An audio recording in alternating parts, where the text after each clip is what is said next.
Hey, you're finally awake. You hit your head pretty hard there. Danger Zone, free to play, Valorant, Agent Skins, CS2. What are you talking about? Come here, we'll show you a new boost and overpass.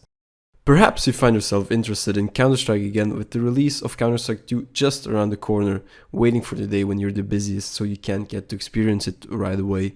But in the meantime, you started playing CSGO again and seem to be confused with all the new features.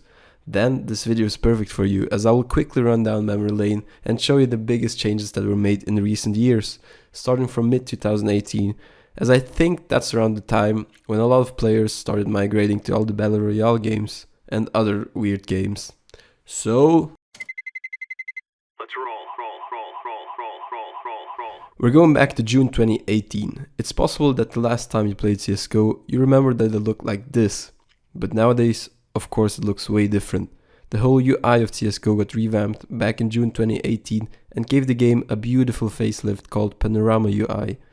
This long-awaited update made CSGO look so sexy like never before, and some of the changes made even more sense later on. 2 months later in August, the Horizon case was released, which included 4 new knives, namely the Stiletto knife, the Ursus knife, the Navaja knife, and the Talon knife, also known as the Budget Karambit.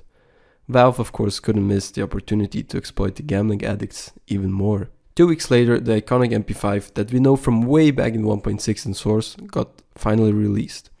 It's a suppressed version of the gun and it can be equipped instead of the MP7. It's nothing game changing, but if you would like to know more about it, there are plenty of good videos about it made by people that know more than me. The nostalgia is real in this one though.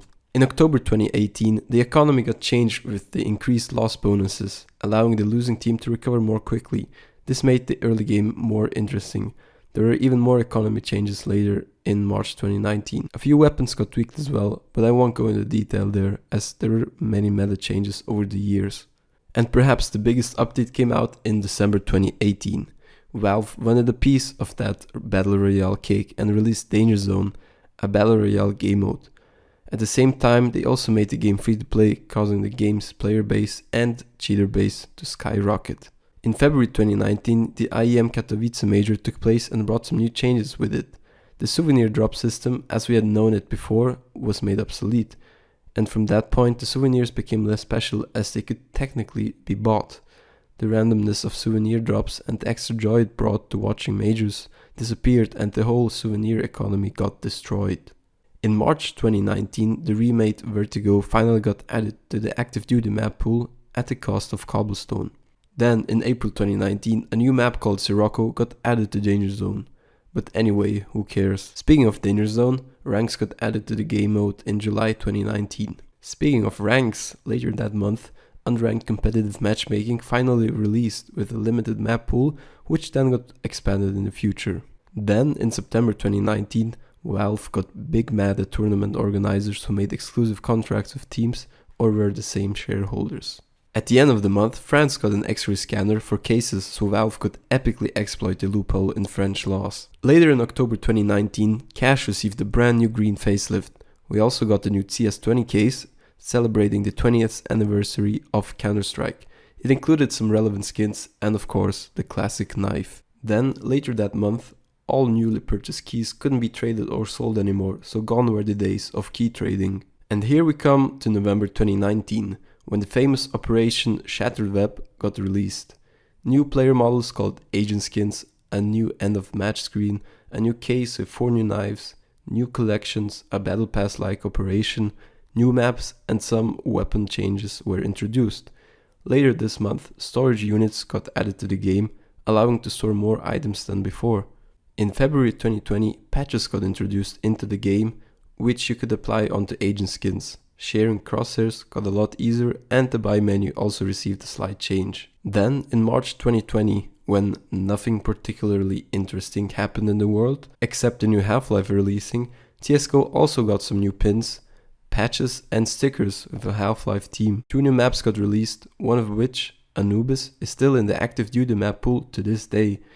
The new Prisma 2 case got also released. Later in April 2020, the major got postponed to November and a new regional major ranking system got introduced, changing the way how teams can qualify for the majors. Later in the same month, Valve added 1v1 warm-up before competitive matches. In June 2020, a new feature got introduced, which would boost player contrast and thus you could see other players more easily. Later in July 2020, Valve restricted access from third-party software to CSGO to battle against cheaters. It also made game capture applications obsolete unless you launch with a specific launch option or use screen capture. In September 2020, the big coach cheating scandal took place.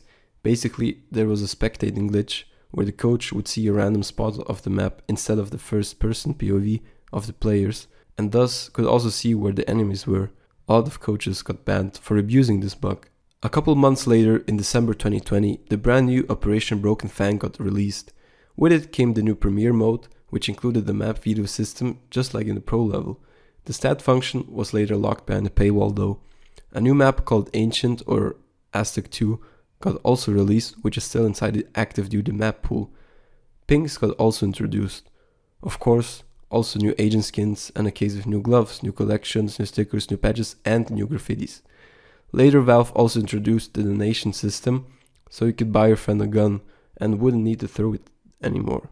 In January 2021, bots got removed from competitive matchmaking, so if someone disconnected, the team just played with 4 players instead of 4 players and 1 bot. Later, in June 2021, you could only get Prime status by buying it, basically taking ranked matchmaking back to the days before free-to-play. Then, in September 2021, the last operation of CSGO got released called Operation Riptide. It came with the private queue mode, available shorter match lengths with 9 rounds needed to win, droppable grenades and blocked visibility from T-spawn to mid in Dust 2.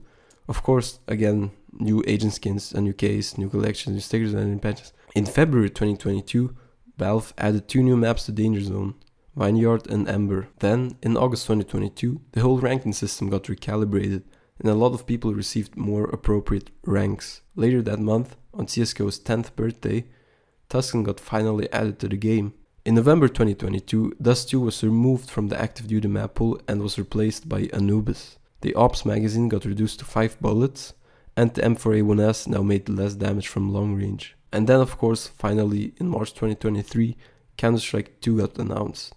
Many new things, but many things also stayed the same. A lot of tweaks got released later on, but that's a whole new different topic. And probably the last additions to Counter-Strike Global Offensive were the Anubis collection, which you could buy in-game, and the Paris Major items. Whoa, what a time that was. Long live CSGO. Yeah, it was broken. Yeah, Valve wasn't always good to us. But fuck, so many memories. Here's to many more memories in Counter-Strike 2. See ya.